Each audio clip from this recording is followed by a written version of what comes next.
किसी नगर में एक राजा रहता था। उस राजा की 7 बेटियां थीं। उस राजा के राज्य में प्रजा बहुत सुखी थी।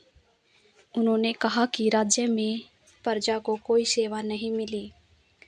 एक दिन राजा के दिमाग में एक विचार आया।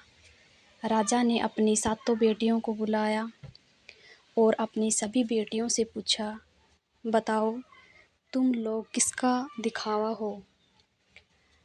राजा की 6 बेटियों ने कहा कि पिताजी, हम सब आपका दिया खरीदते हैं और आपका ही दिया पहनते हैं।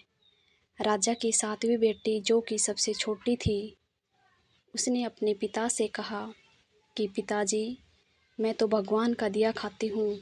यह सुनकर राजा बहुत क्रोधित हो गया और उसने कहा कि सब लोग मुझे चिढ़ा रहे हैं और यह कहकर कि मैं भगवान का दीवाना हूँ। राजा ने अपनी 6 बेटियों का विवाह राजघराने में किया, लेकिन अपनी 7वीं बेटी का विवाह एक गरीब लकड़हारे से कर दिया, जो कि जंगल में प्रतिदिन जाकर लकड़ियाँ काटता था। वह किसी कारणवश बीमार हो गया था। वह लकड़हारा एक कदम भी आगे नहीं चल पा रहा था। इतनी दयनीय स्थिति उस लकड़हारे की हो गई थी। ऐसे लकड़हारे से उस राजा ने अपनी छोटी बेटी का विवाह कर दिया। राजा ने अपनी बेटी से कहा कि तूने ही बोला था कि मैं भगवान का दिया खाऊं, तो अब तू उसी का दिया खा। वह लकड़ी भगवान की इच्छा मानकर खुशी खुशी उस गरीब लकड़हारे के साथ रहने लगी।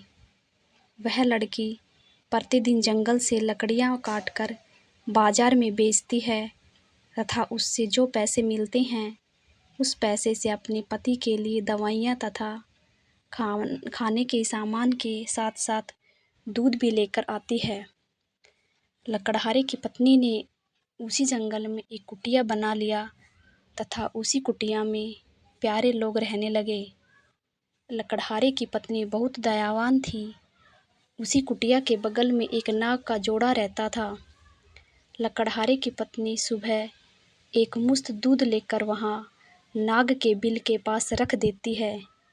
वह नाग प्रतिदिन दूध पीता।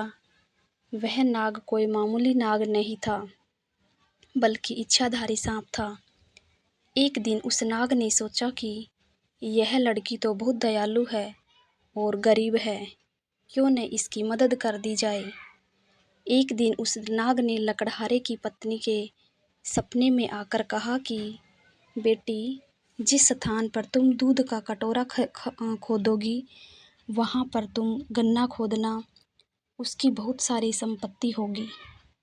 उस संपत्ति से तुम सबका भला करना, लेकिन एक बात का ध्यान रखना कि कोई भी व्यक्ति तुम्हारे द्वार से भूखा न जाने पाए।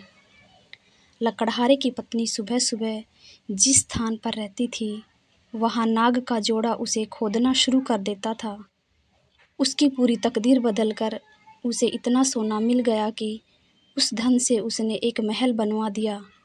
वह पूरा एक नगर ही बसा लिया। वह प्रतिदिन भूखों को भोजन कराती थी। उसका पति भी अब पूरी तरह से स्वस्थ हो चुका था। एक दिन लकड़हारे की पत्नी सबको भोजन करवा रही थी। तब उसने देखा कि लाइन में सबसे पीछे उसके पिता और उसकी 6 सुन्नी भी लगी हुई थी। उसने सबको पहचान लिया और अपने पिता से पृष्ठभूमि लगी कि पिताजी, आपकी ऐसी हालत कैसे हो गई? उसके पिता ने कहा कि मेरी बेटी सारा राजपाट छीन गई। तुम्हारी इन बहनों को इनके पतियों ने धक्के देकर अपने राज्य से बाहर निकाल दिया। अब हम सब की यह दशा हो गई है कि हम भी लाइन में लगकर खाना खा रहे हैं। उन सब की ऐसी हालत देखकर पत्नी ने अपने पिता और अपनी 6 बहनों की मदद की। तब उसने अपने पिता से कहा कि देखा, चले माँ ने कहा था कि न कि हम सब भगवान का दिया लेते हैं। उसके पिता ने कहा कि तुमने सही कहा था। अब मुझे भी विश्वास हो गया है कि हम सब भगवान का दिया खाते हैं। शिक्षा इस धरती पर जब कोई बच्चा जन्म लेता है तो वह अपनी किस्मत को भी अपने साथ लेकर आता है। वह किसी के अधीन नहीं रहती, क्योंकि सबका पालनहार वह परमेश्वर है। जो कुछ होता है वह चीज़ उसी की इच्छा से होता है। जो कुछ होना है वह सब पहले से ही निर्धारित है। आपके बगीचे से कुछ नहीं होगा, होगा वही जो भाग्य में उस विधाता ने लिखा है। इसलिए हमें कभी किसी बात की चिंता नहीं करनी चाहिए। भविष्य को भविष्य के गर्त में ही रहने दो। जो वर्तमान में हो रहा है उसे देखो, लेकिन इसका मतलब ये नहीं है कि हम अपना काम करना छोड़ दें। ऐसा बिल्कुल भी नहीं करना है। अपना काम करते जाओ, उसके बाद जो कुछ होगा वह देखा जाएगा।